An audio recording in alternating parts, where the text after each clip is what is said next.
Father. આ શબ્દ સાથે જેટલી રિસ્પોન્સિબિલિટી જોડાયેલી છે ને, તેના કરતાં પણ વધારે આ શબ્દની સાથે બહુ બધા જજમેન્ટ્સ જોડાઈ જતા હોય છે. એ કોઈનું માને નહીં, ધાર્યું જ કરે, એમને ખાલી ખીજાવવા ધમકાવવાની જ લેંગ્વેજ આવડે, ફેમિલીને ટાઈમ ના આપે, વગેરે વગેરે. પણ આ શબ્દ એવો છે કે જેની ઇન્સાઇટ્સ, તેના અમુક સ્ટેપ્સ, ડિસિઝન્સ અમુક વર્ષ પછી સમજાય કે એ સમયે આવું કેમ કર્યું હતું. અને લાડાણી એસોસિએટ્સના ફાધર ફિગર એટલે કે દિલીપભાઈ લાડાણી વિશે એમને સૌથી વધારે સમયથી અને સૌ કરતાં નજીકથી જેવો ઓળખે છે, એમનું શું કહેવું છે જોઈએ. મારું નામ કાનાભાઈ મિસ્ત્રી છે. લાડાણી સાહેબનું એક જ મંતવ્ય છે કે હંમેશા માટે તે સારી ગુણવત્તાવાળું, સારી ક્વોલિટીનું અને સારામાં સારી મજબૂતાઈવાળું કામ અને વસ્તુનો યુઝ કરવાની આગ્રહ રાખે છે. એઝ એ બિલ્ડર તરીકે દિલીપભાઈની મોટામાં મોટી ખાસિયત એ છે કે અમારા જે કાંઈ સલાહ સૂચન હોય એને યોગ્ય લાગે તો બીજા બિલ્ડરની કમ્પેરિઝનમાં પોતે ફોલોઅપ લઈ અમને એ મુજબની સલાહ સૂચન આપી. હું લાડાણી સાહેબને વિશ્વાસ, બિઝનેસ તથા રિલેશનશિપના એક આધારસ્તંભ તરીકે હું ગણું છું. અમે જે એ કહે છે એ પ્રમાણે કામ નવી રીતે, નવી ટેકનોલોજીથી બધું કરી શકીએ છીએ. લાડાણી એસોસિએટમાં કોને કેટલો એક્સપિરિયન્સ છે એ ધ્યાનમાં નથી રખાતું, પણ કસ્ટમરને બેનિફિટ મળે એમનું પૂરતું ધ્યાન રખાય છે.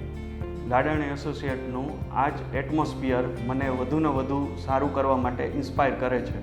સાહેબ એક આ જે કન્સ્ટ્રક્શન ઇન્ડસ્ટ્રી જે કહેવાય છે એના એક પ્રણેતા કે ફાધર ઓફ કહી શકાય, કારણ કે સાહેબના દરેક પ્રોજેક્ટની અંદર કંઈક નવું જોવા મળે છે. લાડાણી એસોસિએટ એક ક્વોલિટી સિમ્બોલ કહી શકાય. હું લાડાણી સાહેબમાં 5 વર્ષથી જોડાણો છું. ઓર્બિટ ગાર્ડન એની સાઇટ ચાલુ છે મારે, અને અત્યારે દિલીપભાઈ સાથે મારો એવો સંબંધ થઈ ગયા. મારા બાપ કયો તો એ છે અને મારા મોટા ભાઈ કયો તો એ છે. વર્ક દરમિયાન અમે કાંઈ પણ સજેશન કરીએ છીએ, એ અમારા સજેશન હોય છે એ પણ સર એક્સેપ્ટ કરે છે. ટીમવર્ક અને લાડાણી સાહેબનું કામ કે પ્રેક્ટિકલ હોય છે બધું, કે જે આપણે ઇન હાઉસ કહીએ છીએ ઘણીવાર.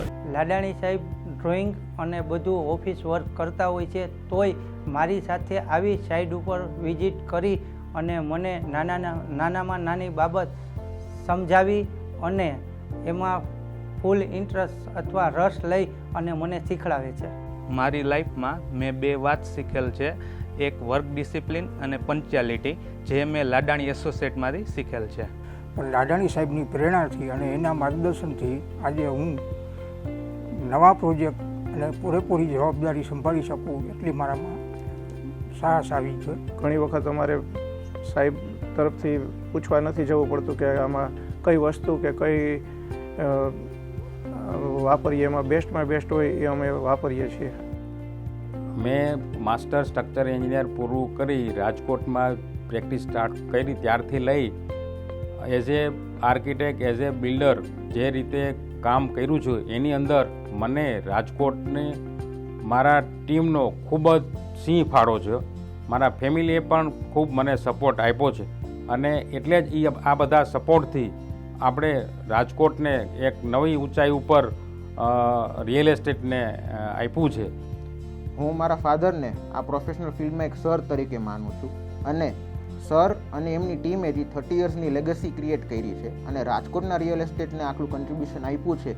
અગર હું એમના ફ્યુ પર્સન્ટેજ પહોંચી અને એટલું કન્ટ્રીબ્યુશન કરી શકું, એ જ મારું આ ફાધર્સ ડેનું એક મારું થેન્કફુલ હશે મારા ફાધરને અને એમની ટીમને.